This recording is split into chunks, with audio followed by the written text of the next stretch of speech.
చేయాలన్న లక్ష్యం కొద్దీ ఈ ప్రభుత్వం అధికారంలోకి వచ్చిన తర్వాత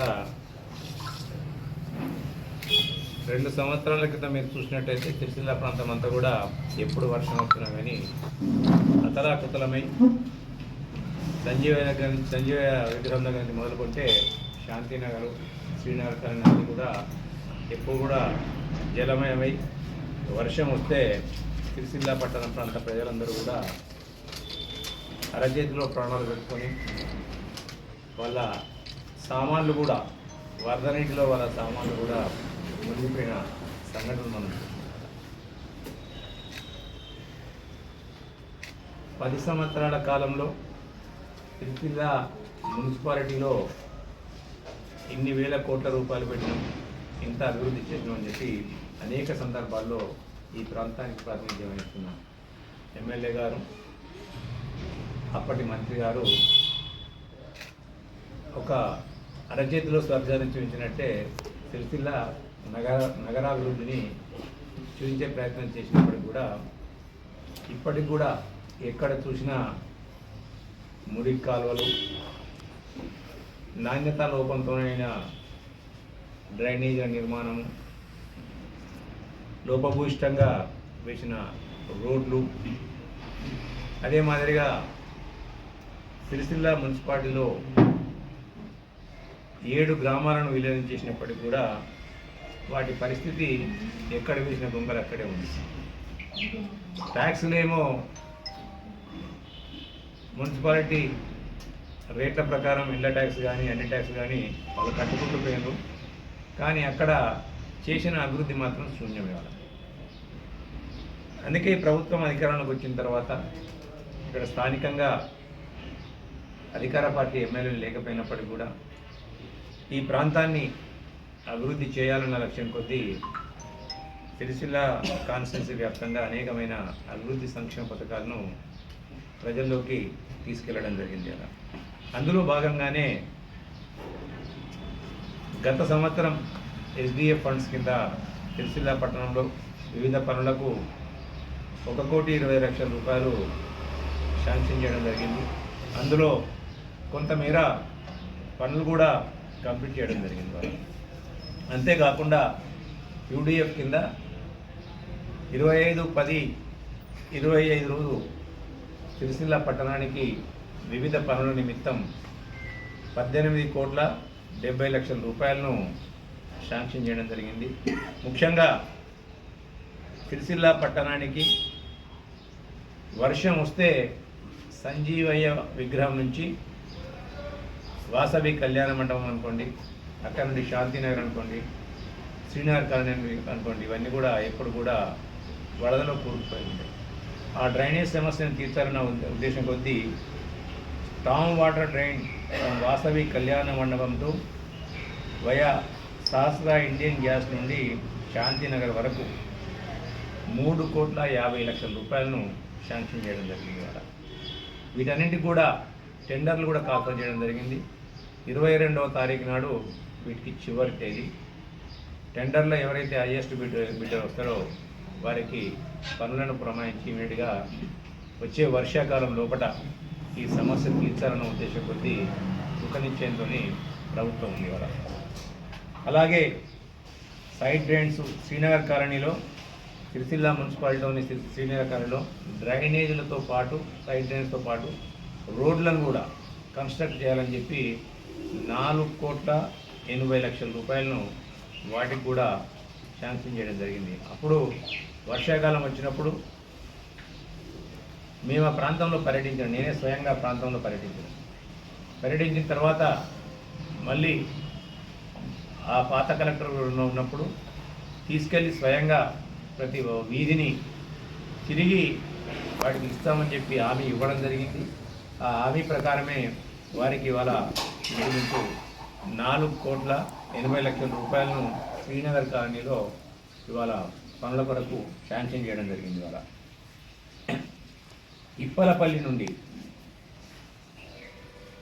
రేడియాలజీ ల్యాబు ఆ సెకండ్ బైపాస్ వరకు కూడా రోడ్డులు, ఎందుకంటే గ్రామాలను విలీనం చేసినాం మనం, కానీ అక్కడ ఉన్న ఇన్ఫ్రాస్ట్రక్చర్ను డెవలప్ చేయాలి మనం. వాళ్ళకు రాకపోకలు ఉండడానికి ఇప్పుడు బైపాస్ ఉంది, ఊరు ఉంది, అదే మట్టి రోడ్లు ఉన్నాయి, గుంతల రోడ్లు ఉన్నాయి. అందుకే వాటిని కలుపుతూ కూడా 2,60,00,000 రూపాయలు వాటి నిర్మాణం కొరకు ఇవాళ శాంక్షన్ చేయడం జరిగింది. ఇవాళ సాయినగర్ నర్సరీ వెంకట్రావు నగర్ నుంచి అయ్యప్ప టెంపుల్ అక్కడి వరకు ఇంచుమించు అమ్మా భవానీ టెంపుల్ వరకు కూడా జెడ్పీహెచ్ఎస్ టు అమ్మా భవానీ టెంపుల్ వీటికి 1,26,00,000 రూపాయలను, ఎందుకంటే ఎప్పటికి కూడా ఈ రోడ్లను కూడా ఖరాబ్ అయి ఉన్నాయి. ఇవాళ సాయిబాబా టెంపుల్ వరకు కూడా, అలాగే సాయిబాబా టెంపుల్ కార్గిల్ లేక్ దగ్గర ఉన్న సాయిబాబా టెంపుల్ వీటికి కూడా 3,11,00,000 రూపాయలు. అంతేకాకుండా వివిధ రగుడు నుంచి ఆ పైన టెంపుల్ ఉంది, ఆ టెంపుల్ వరకు యాదవ్ మల్లికార్జున స్వామి టెంపుల్ వరకు అది అపరిష్కృతంగా మధ్యలో ఆగిపోయి ఉంటాయి. వాటిని కూడా కంప్లీట్ చేయడానికి ఆ ప్రాంతంలో చంద్రంపేట కానీ రగుడు కానీ ఈ ప్రాంతంలో సైడ్ డ్రైన్స్ అలాగే రోడ్స్ వేయడానికి 3,43,3,43,00,000 అక్కడ శాంక్షన్ చేయడం జరిగింది. ఇవన్నీ కూడా ఇంచుమించు కలుపుకుంటే 11,70,00,000 రూపాయలు అక్షరాల సిరిసిల్ల పట్టణంలోని శాశ్వతంగా డ్రైనేజ్ సమస్యను పరిష్కరించడానికి, అలాగే సాయిబాబా టెంపుల్ దగ్గర ఏదైతే ఉందో ఆ రోడ్డు పరిష్కారం, ఎందుకంటే అక్కడ కూడా వర్షాకాలం వచ్చిందంటే నీళ్ళన్నీ కూడా నిలిచిపోతుంటాయి ఇవాళ. అదే మాదిరిగా అమ్మా భవానీ టెంపుల్కు, దాంతోపాటు అయ్యప్ప టెంపుల్, మల్లికార్జున స్వామి టెంపుల్ రగుడుకు వీటన్నింటిని కూడా తీర్చే దిశగా, ఎందుకంటే ఎప్పటికి కూడా ప్రజలు భక్తులు అక్కడికి వెళ్ళి వాటి మొక్కులు తీర్చుకోవడానికి వాటిని ఉపయోగిస్తారు. కాబట్టి ఆ రోడ్డును వేరన్న ఉద్దేశం కొద్దీ రైళ్లను నిర్మించి ఏదైతే 7 గ్రామాలను సిరిసిల్ల మున్సిపాలిటీలో విలీనం చేసిందో వాళ్ళని కూడా మేము కూడా సిరిసిల్ల పట్టణంలో మేము కూడా ఒక అంతర్భాగం అని చెప్పే దిశగా వాళ్ళకు ఒక ధైర్యాన్ని కల్పించే దిశగా ఈ పనులను కూడా చేయడం జరుగుతుంది. వీటన్నింటినీ కూడా 22వ తారీఖు లోపల 4 గంటల వరకు టెండర్ సమయం ఉంది. ఆ టెండర్ సమయం ముగిసిన వెంటనే మళ్ళీ అలా హైయెస్ట్ బిడ్డర్ని పిలిచి వాళ్ళకు వర్క్స్ కూడా అలాట్ చేసి త్వరితగతన, ఎందుకంటే మళ్ళీ ఇప్పుడు వేసవికాలం వస్తుంది, వేసవికాలం తర్వాత మళ్ళీ 3-4 మంత్స్లోనే జూన్లో మళ్ళీ మనకు వర్షాకాలం వస్తుంది. కాబట్టి ఆ లోపలే వీటన్నింటిని కూడా ఇవ్వాలని, అంతేకాకుండా మరొక 15 కోట్ల రూపాయలతోని సంజీవ పార్క్ నుంచి ఏదైతే వాణి నర్సింగ్ హోమ్ నుంచి ఉందో వాటిని కూడా అప్లిఫ్ట్ చేస్తూ డ్రైనేజ్, అక్కడ డ్రైనేజ్ సమస్య ఉంటుంది ఎప్పటికీ, కాబట్టి అప్లిఫ్ట్ చేస్తూ ఆ రోడ్లను కానీ రోడ్లను అప్లిఫ్ట్ చేయడము, డ్రైనేజ్ లెవెల్ని కూడా పెంచడం, వీటికి కూడా ఇంకొక 15 కోట్ల రూపాయలు కూడా వర్క్స్ ఆల్రెడీ ప్రపోజ్ చేసి ఈఎన్సీ గారి దగ్గర పెండింగ్ ఉంది. వాటికి ఏదైతే వర్షాకాలంలో వచ్చే నీళ్లు, పైనుంచి వచ్చే నీళ్ళు, ఏదైతే 4 చెరువులు ఉన్నాయో ఆ 4 చెరువుల నుంచి వచ్చే నీళ్లు మనం అనుకోకుండా మన ఏదైతే ఈ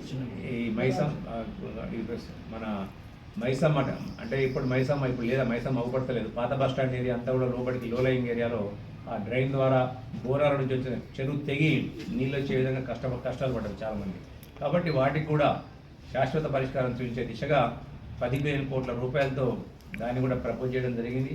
అవి కూడా త్వరలోనే నాకు తెలిసి ఈ 1 వీక్ లోపట్నే శాంక్షన్ అయితే భావిస్తున్నాం. వాటికి కూడా ఫౌండేషన్ స్టోన్స్ వేసి సిరిసిల్ల పట్టణానికి ఒక రూపురేఖలు మార్చే దిశగా, ఏదో పని చేస్తే పర్సంటేజ్లు వచ్చినాయా, పని చేస్తే మళ్ళీ ఆ రోజు వేసి టూత్ పాలిష్ రోడ్లు వేసి మళ్ళీ పగిలిపోయిన తర్వాత నాణ్యతాలోపమైన రోడ్లు వేసి మా కమిషన్ కొరకు అనుకునే విధంగా కాకుండా ఒక పకడ్బందీ, ఒక నాణ్యమైన రోడ్లను, డ్రైనేజీలను నిర్మించి ఒక పట్టణానికి సమగ్ర అభివృద్ధి కొరకు ప్రణాళికలు వేసే దిశగా ఇలా కాంగ్రెస్ ప్రభుత్వం, ఇక్కడ ఉన్న నాయకత్వం పనిచేస్తుంది.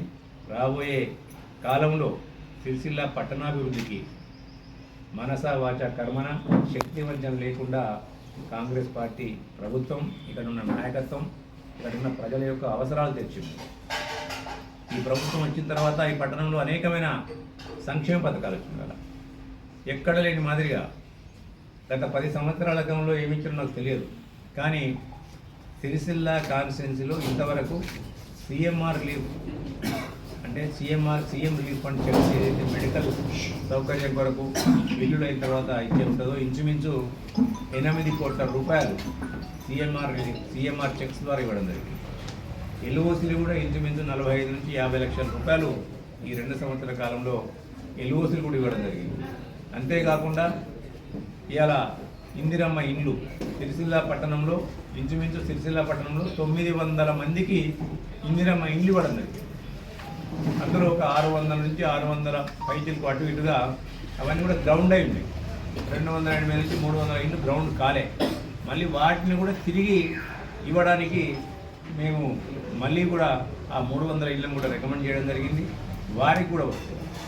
ఏప్రిల్ నెల నుంచి ఎవరికైతే స్థలం లేని వాళ్ళు వాళ్ళకు స్థలంతో పాటు ఇందిరమ్మ ఇల్లు కూడా ఇవ్వడం జరుగుతుంది. ఏదైతే అక్కడక్కడ కొన్ని ఖాళీలు ఉన్నాయో డబుల్ బెడ్రూమ్లు, గత ప్రభుత్వంలో కట్టిన డబుల్ బెడ్రూమ్లు కొన్ని సమస్యల వల్ల పరిష్కారం కాకుండా అలాట్మెంట్ కాకుండా ఉన్నాయో, ఎందుకంటే కొంతమంది ఇల్లు కట్టుకోలేని పరిస్థితుల్లో ఉన్నవారు.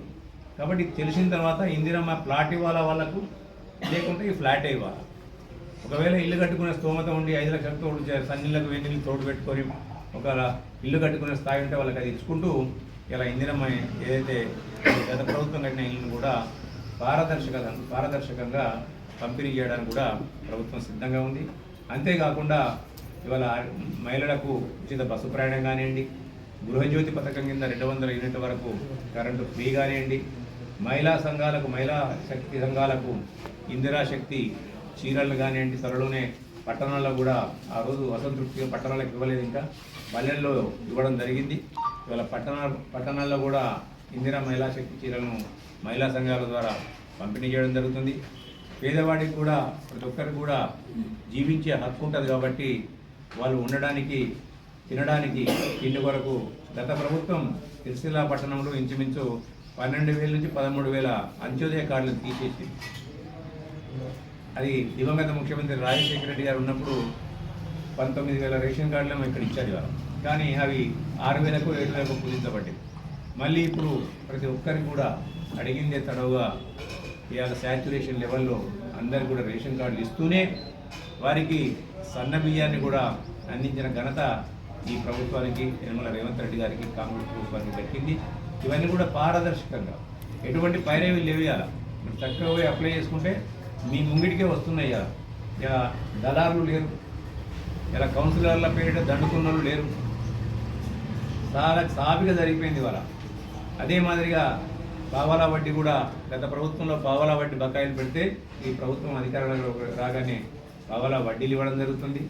అలాగే వడ్డీ లేని రుణాన్ని 10 లక్షల రూపాయలకు పెంచుతూ ఆరోగ్యశ్రీని కూడా 10 లక్షలకు పెంచడం జరిగింది. అంతేకాకుండా 1,000,000 మంది మహిళలను కోటీశ్వరాలు చేయాలన్న ఉద్దేశం కొద్దీ ఈ ప్రభుత్వం మహిళా సంఘాలను, మహిళలను ఆర్థిక సాధికారత వైపు మళ్లించే దిశగా, వాళ్ళ కాళ్ళపై వాళ్ళు నిలబడుతూ ఈ సమాజాన్ని నిలబెట్టే దిశగా ఇలా ఒక అడుగు ముందుకు వేయాలన్న తపనతోని యనమల రేవంత్ రెడ్డి గారి ప్రభుత్వం మహిళా సంఘాలకు అనేకమైన ప్రోత్సాహాలు ఇస్తుంది. మహిళా సంఘాలకు బస్సులు ఇవ్వడం జరుగుతుంది. మహిళా సంఘాలకు ఎరువుల పంపిణీ కేంద్రాలను, విత్తన పంపిణీ కేంద్రాలను, వాటితో పాటు ప్యాడీ ప్రొక్యూర్మెంట్ కేంద్రాలను, వాటికి గ్యాస్ ఏజెన్సీలను, వారికి సౌరశక్తి ఉత్పాదక కేంద్రాలను, అంతేకాకుండా రైస్ మిల్లను కూడా ఇస్తూ మహిళలను ఈ సమాజంలో ఒక మహిళా సాధికారతకు తీసుకొస్తూ స్థానిక సంస్థ ఎన్నికల్లో కూడా మహిళలకు 33% రిజర్వేషన్ ఇచ్చిన ఘనత కూడా కాంగ్రెస్ పార్టీకి దక్కింది. ఇవాళ నీటి సరఫరా ఏదైతే విలీన గ్రామాలు కలుపుకున్నారు కానీ వాళ్ళకి ఇవ్వలే ఎక్కడ కూడా. ఏదో అప్పుడు మేము అందరికి ఇచ్చినాం, ఏది మిషన్ భగీరథ పేరు మీద ఇంటింటికి మేము నీళ్ళు ఇచ్చినామని చెప్పి ఒక ఊగదమ్ముడు ఉపన్యాసాలు ఇచ్చారు. ఇవాళ ఎక్కడ కూడా మిషన్ భగీరథ పనిచేస్తలేదు. ఇవాళ ఆ విలీన గ్రామాల నీటి సమస్య ఎక్కడికక్కడే ఉండిపోయింది, ఎక్కడేసిన దొంగలు అక్కడే ఉండిపోయింది. వాటిని కూడా తీర్చే దిశగా తప్పకుండా పనిచేస్తాం. రాబోయే కాలంలో మాకు శక్తి మేర ఈ ప్రభుత్వం గత ప్రభుత్వం అనేక అప్పుల్లో ఈ రాష్ట్రాన్ని నెట్టిపోయినప్పటికీ కూడా, అనేక రకాలుగా ఇబ్బందులు ఉన్నప్పటికీ కూడా సిరిసిల్ల పట్టణ అభివృద్ధికి పద్మశాలీలు, ముఖ్యంగా సిరిసిల్ల పట్టణంలో ఉండే మెజారిటీ పద్మశాలీలు, వాళ్లకు బతుకమ్మ చీరల బకాయిలు పెట్టిపోతే ఆ బతుకమ్మ చీరల బకాయిలు కూడా తీర్చిన ఘనత ఇవాళ కాంగ్రెస్ యాన సబ్సిడీ కానీ ఇవన్నీ కూడా ఇచ్చిన ఘనత కాంగ్రెస్ పార్టీకి దక్కింది.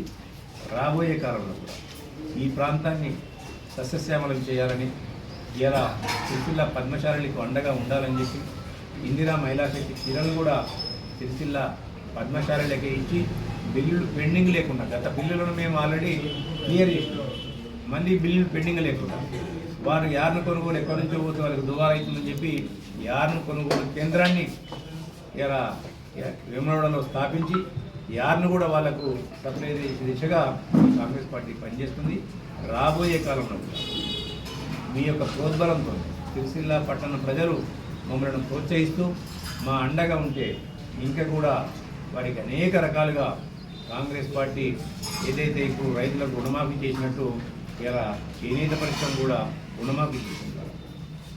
అదే మాదిరిగా ముందుకు పోతామని చెప్పి ఆశిస్తూ రాబోయే కాలంలో మున్సిపల్ ఎలక్షన్లు ఎప్పుడు వచ్చినా మాకు అండదండగా ఉండాలని చెప్పి కాంగ్రెస్ పార్టీకి మీరు అండగా ఉన్నట్టయితే కాంగ్రెస్ పార్టీ మీకు అండగా ఉంటూ ఈ మాకు ఎంకరేజ్ చేసినట్టయితే మళ్ళీ మీకు రెట్టింపు ఉత్సాహంతో పనిచేసే అవకాశం మాకు కల్పిస్తారని ఆశిస్తున్నాను.